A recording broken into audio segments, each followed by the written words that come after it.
L'entreprise Nestlé a-t-elle eu tapis rouge pour filtrer illégalement ses eaux en bouteille? Le Monde et Radio France accusent ce 4 février l'Élysée et Matignon d'avoir cédé au lobbying du géant de l'agroalimentaire en le laissant commercialiser des eaux non conformes à la réglementation et comportant des risques pour la santé. Et ce, malgré les recommandations d'interdiction des autorités sanitaires. Documents à l'appui, mail, note ministérielle, les médias révèlent les efforts entrepris par Nestlé pour filtrer illégalement son eau en bouteille et ainsi bénéficier de dérogations.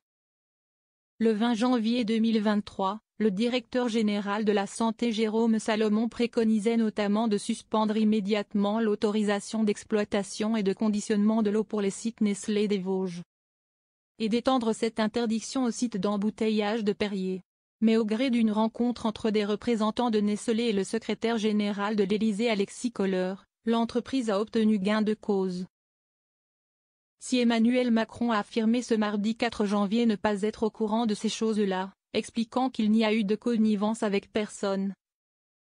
La présidente du groupe La France Insoumise à l'Assemblée nationale Mathilde Panot a annoncé saisir le procureur de la République.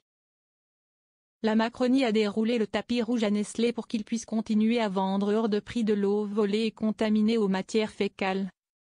Écrit-elle sur le réseau social X reprochant à Elisabeth Borne, Agnès Pannier-Runacher, Alexis Kohler, Olivier Véran, François Braun et Bruno Le Maire d'avoir permis cette faille.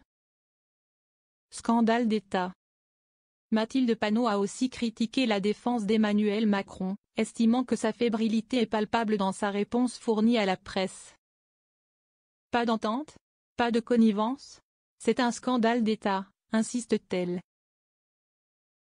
Nestlé a contourné les règles européennes, les garde-fous de protection de la santé des Français et les alertes des services de l'État. La société civile n'a pas tardé non plus à réagir. L'ONG Foodwatch réclame un procès et des sanctions exemplaires.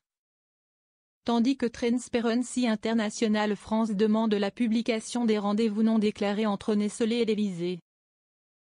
De fait, ni Alexis Kohler ni les conseillers de l'Élysée n'auraient rapporté ces entrevues auprès de la ATVP, ce qui fait dire à l'ONG qu'il y a eu omission de déclaration d'activité. Le sénateur PS Alexandre Wizy, par ailleurs rapporteur de la commission d'enquête sur le scandale Nestlé, entend mener dans les prochaines semaines des auditions et des investigations. Il révèle à France Info vouloir auditionner du côté de l'Élysée pour aller au bout de la vérité, reconnaissant qu'il y a eu des erreurs et des fautes au sommet de l'État.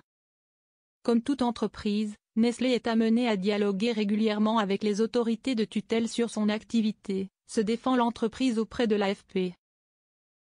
Les échanges au sujet du plan de transformation se sont inscrits dans ce cadre usuel.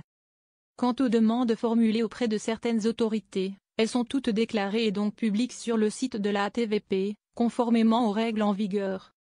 Comme pour bien insister sur la gravité de l'affaire, Alexandre Wizy rappelle qu'il y a eu un arbitrage politique qui a été rendu contre l'avis du directeur général de la santé.